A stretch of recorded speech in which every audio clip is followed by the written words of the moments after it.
Now, beloved within the Christian church, beloved within the evangelical Christian churches or the um, Baptist, Lutheran, Methodist, Episcopalian, um, Wesleyan, and Catholic Church, and even Seventh-day Adventist Church.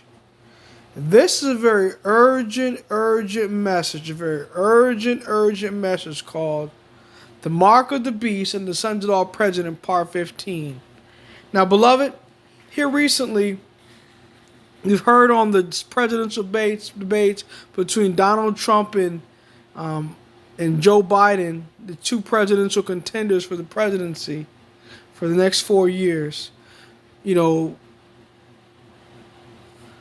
a sad reality came up when Donald Trump said that he's going to use the military to jab people to take the shot. And the lady asked the question, what if people don't want to take the shot? What if their constitutional rights are violated and they don't want to take the shot? He said, we're still going to give them the shot to keep everybody safe, health-wise, according to him. And then he doubled down and said that he supported Anthony Fauci and his agenda to give all Americans shots for the coronavirus, beloved in the Adventist Church and other Christian denominations like Baptist, Lutheran, Methodist, Episcopalian, and Catholic. Now, beloved, you know, this is a sign that our Constitution is under attack. If you're going to use the military, a police state, if you're going to use a police state to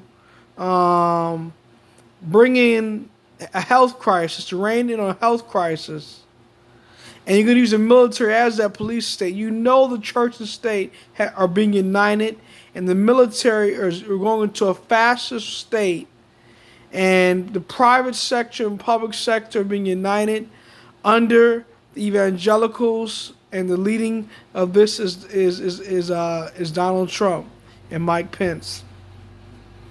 And beloved, we see the Parkland shooting years ago took away gun rights. We see that freedom of speech is gone because you can't even preach against the man of sin anymore and call him Pope Francis the man of sin on YouTube and Facebook without getting blocked on social media, on YouTube and on Facebook, beloved. And we see that our a right to peaceably assemble in large crowds because of this fake coronavirus, which is really a meat pandemic. People eating unclean or unhealthy meat and eating industrialized meats with blood and fat in them and getting sick and not washing their hands and eating vegetables and berries. That's why they're getting sick, beloved. This is no airborne disease. This is a meat pandemic. Just like H1N1, swine flu. But you see, Sister White says, as religious aggression subverts the liberties of our nation, avenues to become intelligent to disease, its causes, its prevention, and its cure, then they shall find a work anywhere. So right now, meat pandemics and disease are taking away civil liberties from our nation. William Barr, who, by the way, supports Jesuitism, is stating that the military can come to your house, give you an injection, and haul you off to prison without even having a speedy trial or having an attorney if you have COVID-19. And the Patriot Act already stated that you don't have a right to an attorney or a speedy trial if you're considered to be a terrorist. So, beloved, we're in the last days. We're ready to pray and fast and get ready for these last days. We know who all this is going to be aimed at. It's not going to be aimed at the world because the world is going to cave and give into the pressure to get the injection, to receive the mark of the beast, to receive the dogmas and dictates of the man of sin power, the Pope Francis, and his apostate Protestant daughters, evangelicals. And we know what's going to happen in these last days, but we already know this issue, all these civil liberty issues are going to be aimed at Sabbath keepers and Seventh-day Adventist Christians as well. And beloved, within the Christian church is a sad reality. We know that we're losing rights, beloved. We're coming into a fascist military martial law state, and it's going to happen in our cities, beloved. Our cities largely, until it moves to the country. Those who are not living in the country, preparatory to going to the mountains, will be persecuted, beloved. They will be persecuted.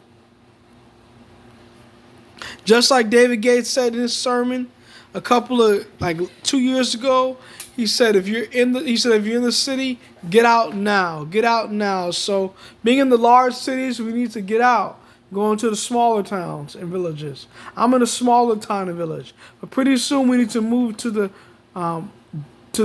very dark counties and very small villages, preparatory to going to the mountains, beloved. And you can't trust anyone in these last days. You can't even trust your parents. Unless you hate not your life, you hate not your mother, your sister, your brother, your father, your uncle, your friend. They all can turn you in for Sabbath keeping in these last days. They all can flop on you.